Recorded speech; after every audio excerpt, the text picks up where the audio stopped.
Hi there, and welcome to the Multiply You podcast, where we showcase top experts in their space and reveal all the secrets you need to know to multiply you.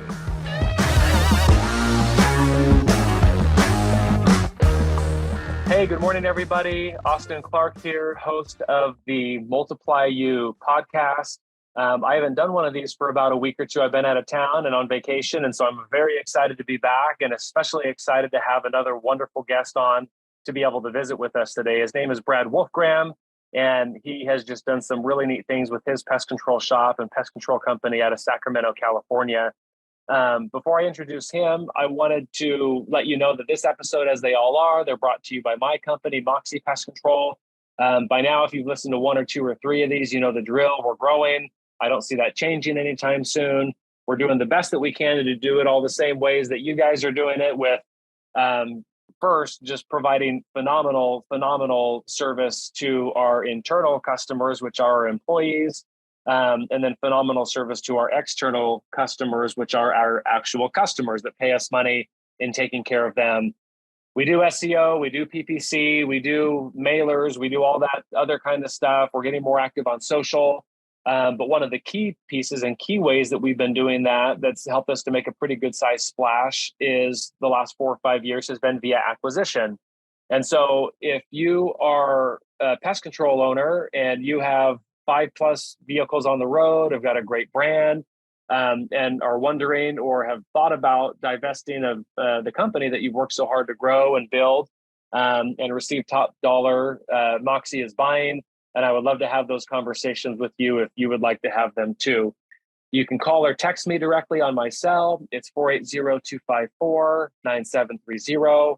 Or you can email me directly at aclark@moxiepestcontrol.com. This is normally the time of year when normally I'll have one, maybe two of these conversations a week. And then in the spring, summertime, I feel like I'm having them every day because it's the summertime, the bugs are going nuts. You're having more, we are all having more employee issues and turnover and all the rest of it. And it's just, I think, a time that if you own a pest control company that you might think about that a little bit more. So we'd love to have those conversations. If you would, feel free to reach out to me directly. Brad Wolfgram, he has been in the industry a long time. He has been doing this a long time. Like I said earlier, he owns a wonderful pest control company, Results Pest Control, out of Sacramento, California. And I just had a great time the last 5-10 minutes kind of getting to know him, a little bit of his backstory, which we will dig into a little bit more now. Brad, welcome to the show. How are you doing today? I'm doing great, Austin. Thank you. How are you? Doing fantastic. I love Mondays, and I think that I've trained myself to love Mondays over the years. I want to love things that other people hate. So I'm like, oh, I hate Mondays. How do I get to love Mondays? And I don't know. I feel like if you win the morning, you win the day. And if you win Monday, you win the week. And so I think it would serve us all really well to look to win each morning and especially look to win each Monday and Monday morning. But doing great. Thank you for asking. Give us, Brad, I kind of start these things and I'm glad that you reminded me before we went live, but tell us a little, you haven't always been the owner of Results Pest Control. Maybe back us up 5, 10, 15, 20 years or wherever you feel appropriate or your story starts, but let us know a little bit more about who you are and what you're about and what you're up to and kind of how you've come to be in the seat that you're in today. Sure. Yeah. My story starts way back, 92. I got out of the Marine Corps. But was very, very interested in business and opened my first business in 92. However, I actually ended up in the garment industry. I made T-shirts. We did T-shirt manufacturing, T-shirt dyeing. We did screen printing, embroidery, stuff like that. And really took that to the next level. Years later, I opened up a factory in the late 90s in Mexico, lived down there for 5 years. Ended up opening, I ended up with 3 factories in Mexico. When the industry changed in 2005, when taxes and duties went away for China, it really kind of put us all out of business. There were 50 of us in the town I was in, and we're all gone now.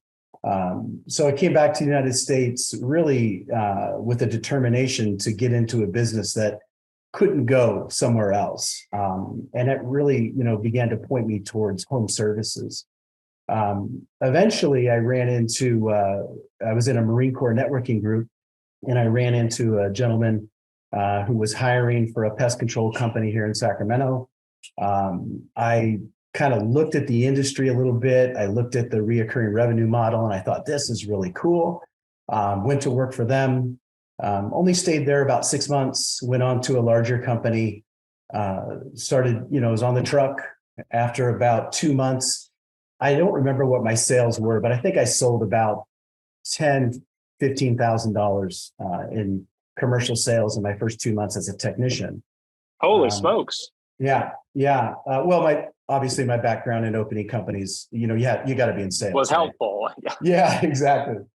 And the ownership, smart guys, they recognized that something was a little bit different about this guy, brought me into the sales department. They had just recently hired a sales manager, so I was really kind of the first sales guy. They set up my expectations. I think I started in August of 2013. By the end of the year, I'd sold about 411,000 in production. I did get the Salesman of the Year award that year. But something else I had done was a national company that they were associated to called Copasan.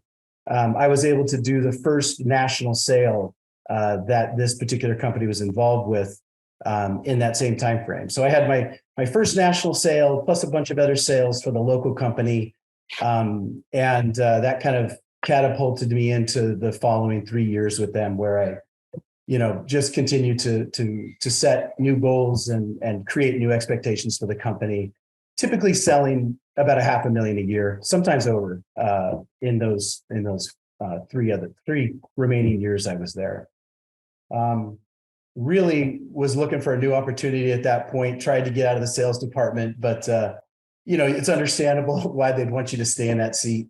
Oh gosh, yeah. Well, you do that well, Brad. And a lot of times you pigeonhole yourself. You're like, look, there's nowhere that you can go to make that kind of money. There's nowhere that we want you to go. We're not looking to lose that kind of, top line revenue. And so that's a tricky spot to be in as a top performer.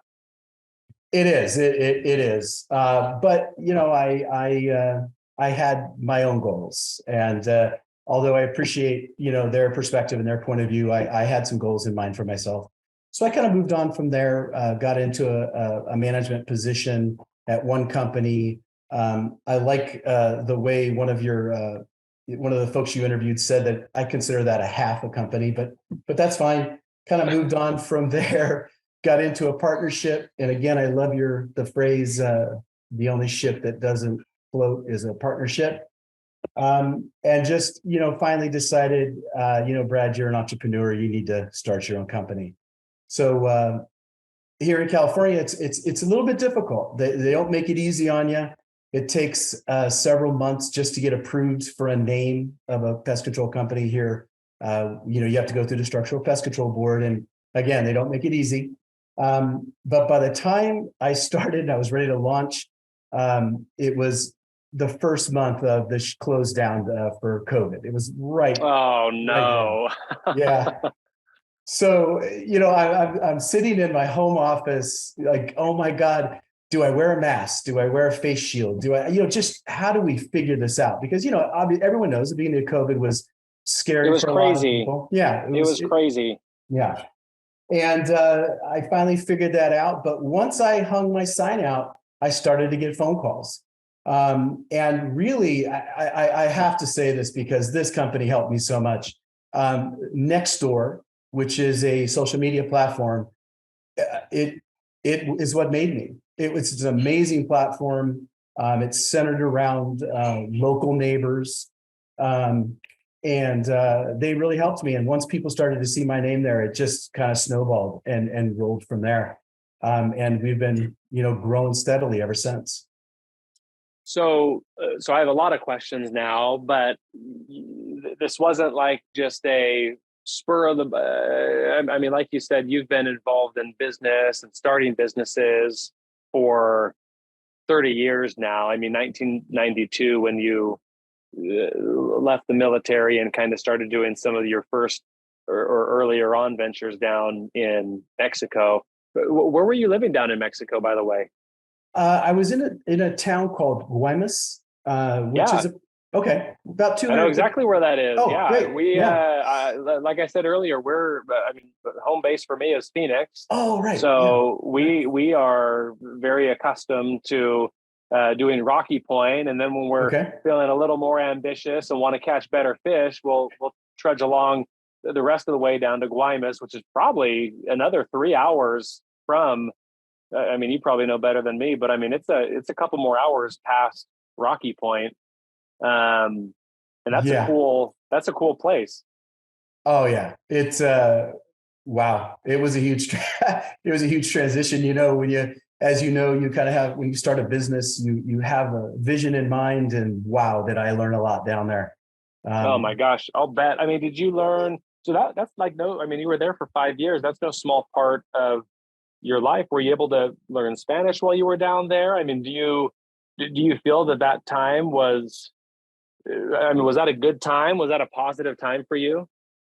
It was. A couple of things. In the Marine Corps, I was on the East Coast, so I spent all my time in the Mediterranean, and Desert Steel, Desert Storm, all of that. So, but I was always in the Med, and I saw a lot of poverty. I saw a lot of things, but I was very young. But one of the things that Mexico taught me was, if you're born in this country, you better be grateful if you're born in the United States. It's amazing. And it really, really helped me to get up in the morning and remind myself, repeat those mantras of the things I'm grateful for. I also, the way that people think in Mexico is completely different than the way that people think in the United States. And it was a transition for me. In the United States, you used to offer folks a job, and they'd jump at the opportunity and do everything they could to capitalize on that opportunity. In Mexico, it was different. They were more laid back. It really taught me how to focus in on employee needs and to really get a deep understanding of what drives them as individuals. I think it was the very first time that I understood that not all people are driven by money, that people do things for different reasons. So it was an amazing learning experience. Understanding a new language, really understanding how they communicate, their phraseology, things like that. It was very eye-opening, but I fell in love with it. And honestly, I wish I could have stayed. I fell in love with a woman there and got married, and it's the most defining moment in my life is the time I spent in Mexico. That's amazing. What a neat, interesting, colorful part of your story that not a whole lot of people have. So to me, as I've obviously been listening in, it seems to me that part of the great success that you've had with your most recent venture, Results Pest Control, has probably had something to do with that. You are, and you'll downplay it here and be humble, but that you're a phenomenal salesperson. And I mean, anyone that gets into business knows, like, it doesn't matter if you've got the best business plan. It doesn't matter if you got the best looking truck. It doesn't matter if you're, nothing else matters but bringing in that top line, especially in the early years, bringing in that top line sales revenue. And so, I mean, you had some experiences that were, what I mean, maybe, where it wasn't all you were working for different companies. But when did you know, Brad, I guess the question that I have, when did you know that you were great at sales, or that was kind of like a thing for you, or a knack that you had? Probably about the time I got into pest control, because to be perfectly honest with you, I just love talking to people. Even now, I will go by a customer's house to help out with some sort of problem. And really what I end up doing is talking to the customer for 45 minutes.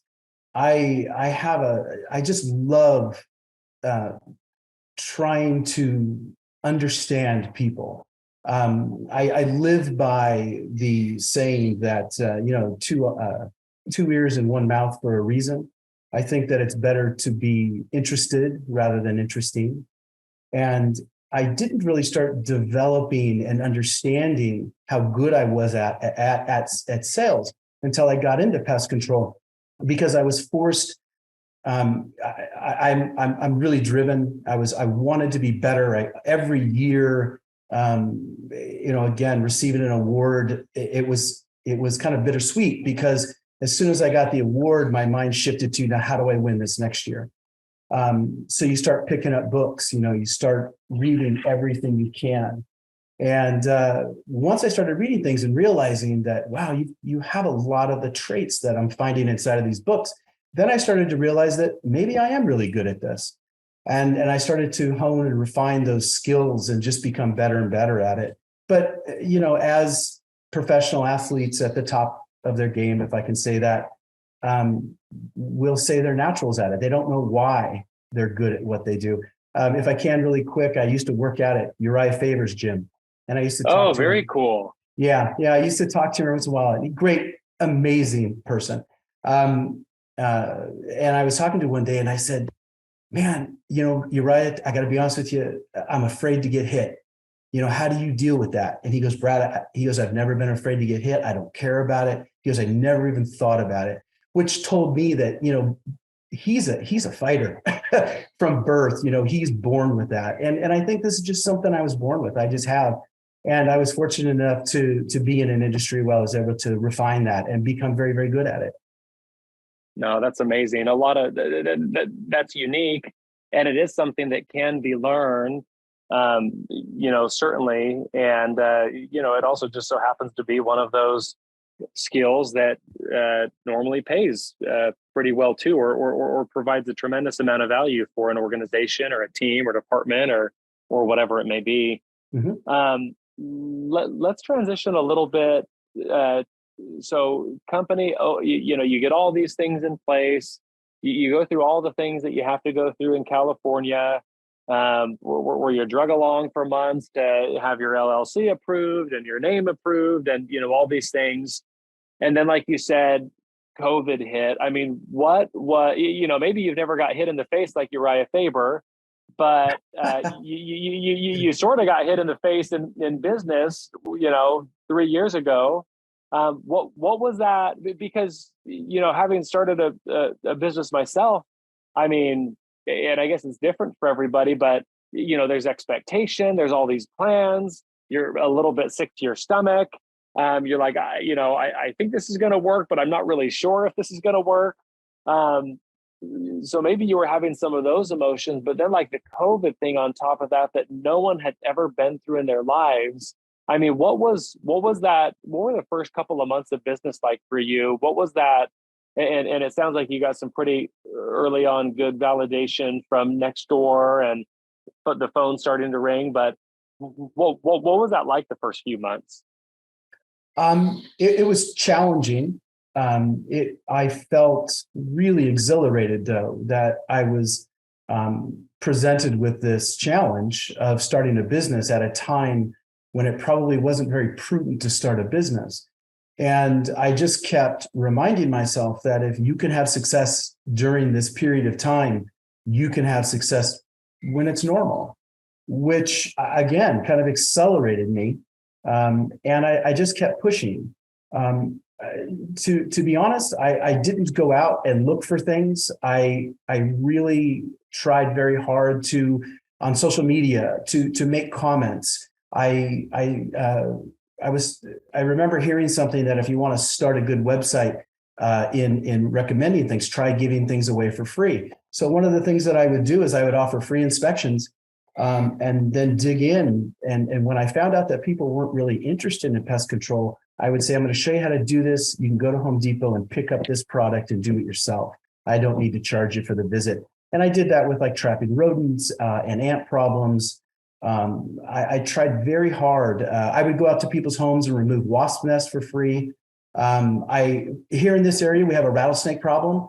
So I started doing free rattlesnake removal on people's properties because that was a big thing people talked about. They were, afraid of. And that turned into now I'll remove any any snake, because snakes are such an important part of our ecosystem.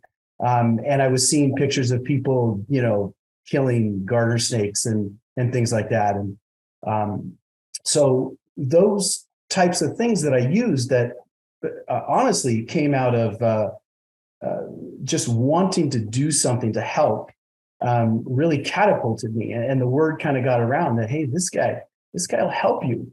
And it was, again, social media, the word just spread really fast.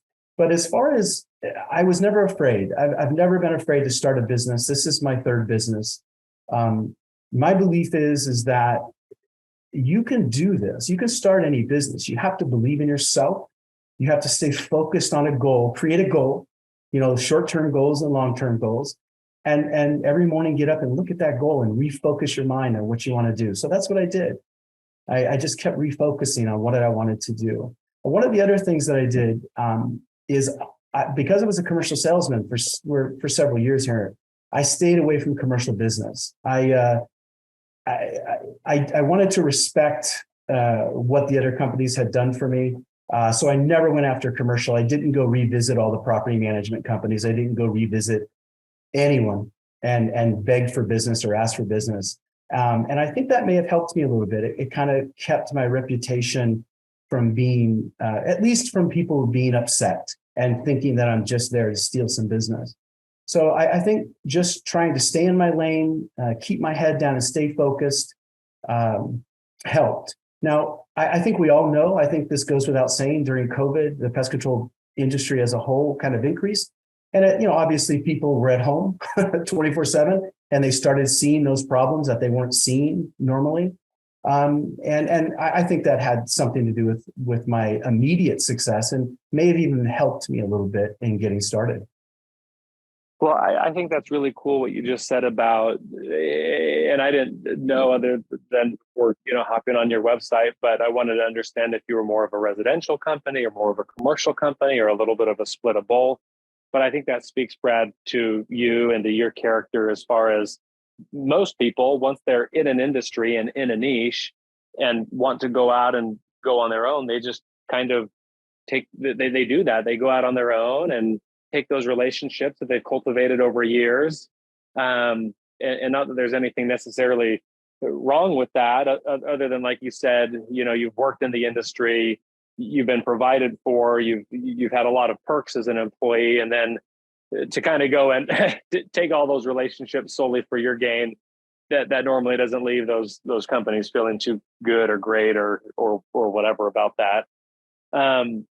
So that's pretty neat. So, maybe as we start to round this thing out in the next 3 to 5 minutes or so, you talked about a plan, short-term goals, long-term goals. You've been at this for, many, many years now, but as it's been your own thing, your own baby for about 3 years now, what do the next 3 years look like for Results Pest Control? Are you guys doubling in size? Is that important to you? Or are you guys moving into a new space because you need to? Are you looking to just double down and keep even better care of the customers that you currently have because we may or may not be going into a recession? What's kind of what are some of those short, long-term goals that you've got set for yourself and for Results Pest Control, your company? Yeah. So the possibly pending recession has made me change my focus. We have had a year-over-year growth at a better percentage than I had anticipated, and we're very happy about that. But at the same time, I am seeing some slowdown. And so I'm going to, as I continue to move forward, my focus is on making sure that I take the time to be able to correctly and accurately describe what it is Results Pest Control is, as far as a mission statement, and take that, take it very seriously and continue to work on our core values and redefine those, because I started the company, I had core values, I had a mission statement, And as I've gotten into this, I have realized that, to me, the most important thing, and there's two, but the most important thing we have to focus on is the customer. And as we do that, we're setting the proper expectations, listening to our customers. I also do a lot of communication with the customers, and I found that balance of don't disturb them, but communicate and find out their needs. And so that has been super important to me, and I'm looking at that again and again. Also, one of the things that we are focused on is route density. I know that's something that usually you find with larger companies when they start to really focus on our route density. But to be totally honest with you, we only service Sacramento County. El Dorado County is about 5 miles from us. Placer County, where you'll find big cities like Roseville. We don't service those places. And the reason we don't is, number one, when a customer calls me and says, Brad, I got ants in the kitchen. I want to be there like now, as soon as possible. And if I'm 26, 30 miles away from someone, I can't do that. The other thing is trying to be as eco-responsible as I can. Route density is also about not burning fuel. And I try to look at burning fuel not as an expense, because we all build that expense in, but I'm trying to look at burning fuel as eco. And how do we protect our local ecology here? And we hear a lot about eco-chemicals and do you do eco-pesticides and things of that nature. Well, I think, focusing on route density is also one of those things we can do. So my company's grown a little bit slower than it could have, and I'm okay with that. As we start expanding into new areas that are close to our home base, we will take that same approach. I also, focusing on hiring. I do have 2 employees besides myself. One of them happens to be my son. He's a great kid. He recently graduated and he's doing a great job.